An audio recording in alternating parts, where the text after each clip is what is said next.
Hi guys and girls.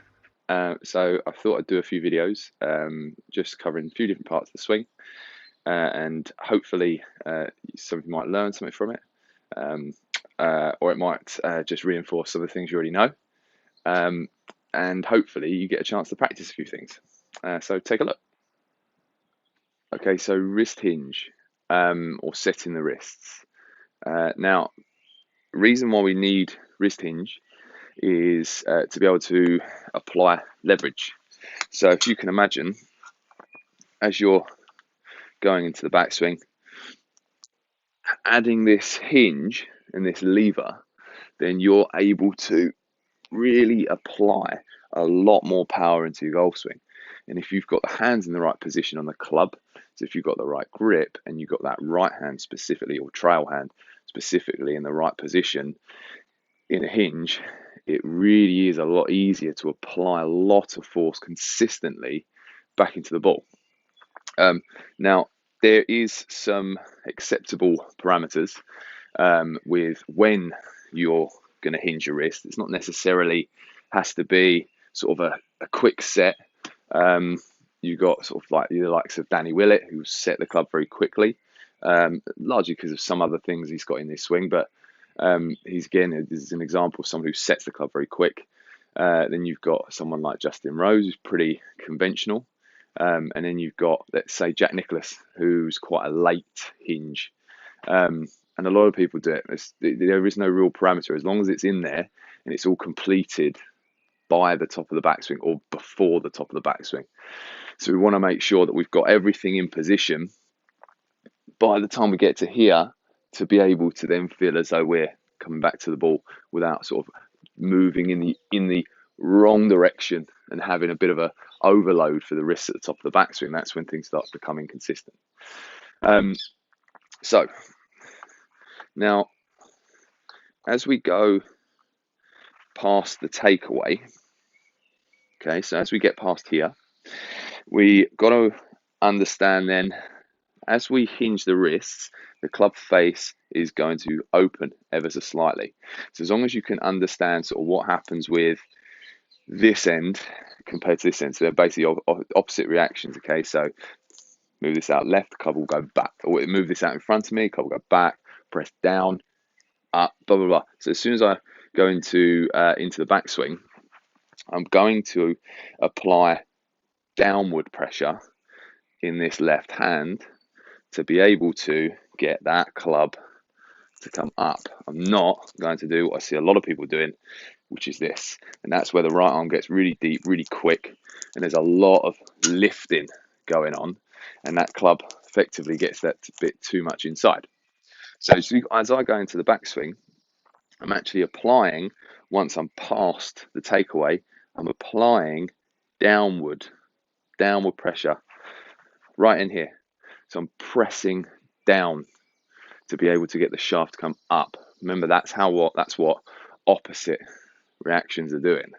Okay. Now, as that happens, my left arm and the right arm is going to fold ever so slightly. So I'm here.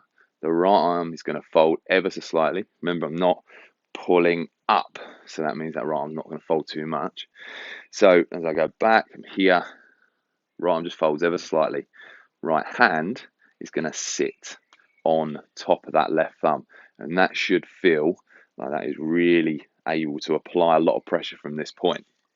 So as I hinge the wrists, I'm going to press down in the back of that handle, okay, or sorry, at the top of the handle, down in the top of the handle, and then that club is going to hinge, and you're going to see that that shaft should sit dead parallel to this line, the shaft line.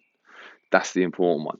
So remember, as you take that club back, take away, and then I'm hinging. All right. Now, a good sort of feeling to get is, if you want to check whether you're getting this right, you are taking the club back. Again, you can video it.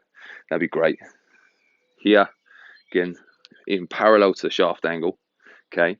And this, again, it doesn't have to finish at this point. It can finish a little bit higher up, but as long as it's finished by the top of your backswing, it's clearly done by the top of the backswing. if you want to make sure that you've got this in the right position, from here, you should be able to just feel like that right hand can really apply pressure this way, there. So I should feel that I could very easily come straight back to the ball and I wouldn't really have too many problems with it. I'm not going to feel like I've got to do I've got a bit of a funny angle here. If you can imagine, if I've opened the club face out too much, again, I've picked up with my right hand, doesn't feel quite like I'm able to apply pressure. It should feel very solid from that position. All right. And remember, when that club is going back and you are hinging the wrists, as you just mentioned there, the club face is going to open. So the left arm is going to have a bit of rotation. The right arm is going to bend.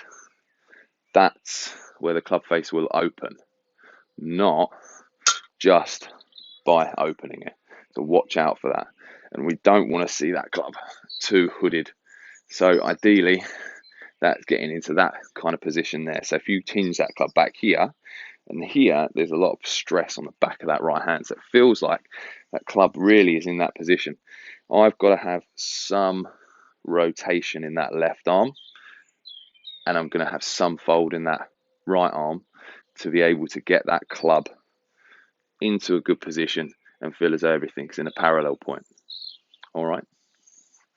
And add on to that, when you have finished that hinge, you feel like you've got past takeaway into hinge, you should be able to see from here that right hand, you should be able to see almost exactly the same amount as you can see here. So what I mean by that is, as I set up into this position, so grip, that right hand, I can see just a tiny bit of that second knuckle.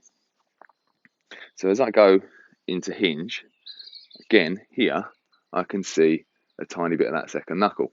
So you should be able to feel as though that right hand is really on the back of this club or on the top of this club. And you should be able to see exactly the same amount of your grip as you did at the start. If you're seeing more of one side then or less of one side, then that's where then you're going to find that you're either rotating the club too much or not enough into the takeaway, into the wrist hinge. So I hope you've got something from that, whether it be something new or it's just a better understanding of what you already know. Hopefully you get a chance to be able to practice it and look after yourselves.